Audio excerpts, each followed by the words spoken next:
Today, I've got this HP office computer with me. It belongs to my mom, but I'm out of town right now visiting her, and I want to see if I can play Valorant with my friends while I'm here.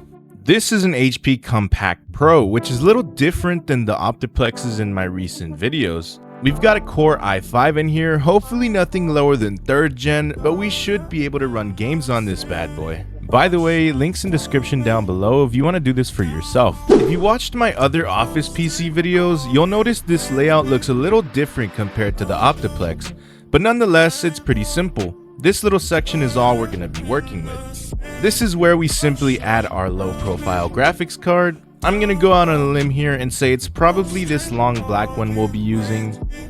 As you can see, we simply lift this part up.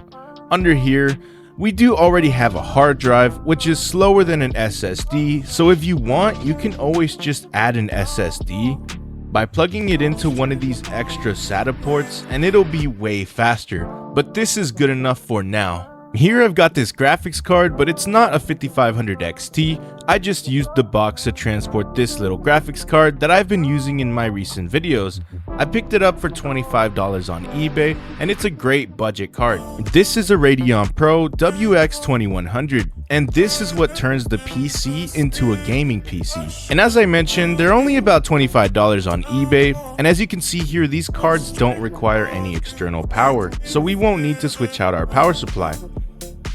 This is going to be super simple. We just lift this up so we can remove one of these PCIe brackets like this, and you can set it aside or throw it away or do whatever you want with it. At this point, all you gotta do now is line the card up with the slot, and then when you have it lined up, you can try to slot it in gently.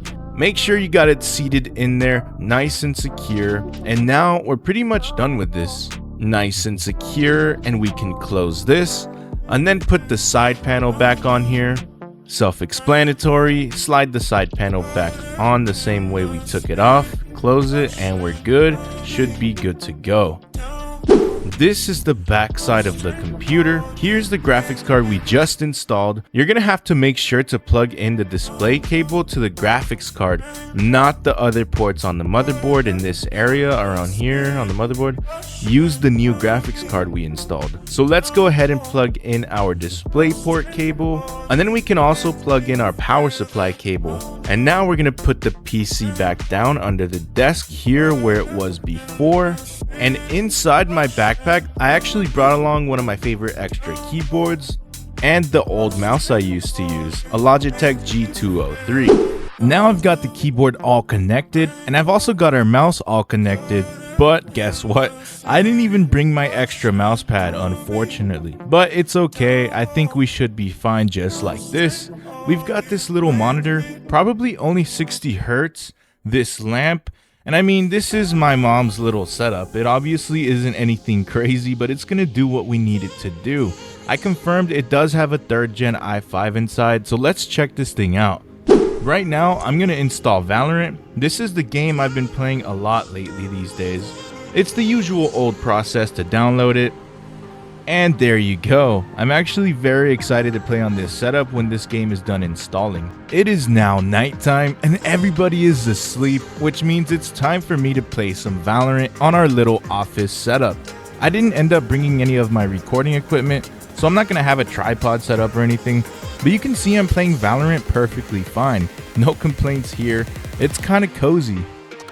Right now, I'm mid-match, and I'm getting about 100 FPS since I do have it locked, but I should probably lock it to 60 since the monitor maxes out at 60 anyway. And I should have mentioned this before, but make sure you actually install your graphics card drivers. It's very simple, just look it up on Google if you don't know how. And we're done here. After I'm done gaming, all I've got to do is take out our graphics card. This card actually performed pretty well. I had a nice time gaming. Don't forget to subscribe.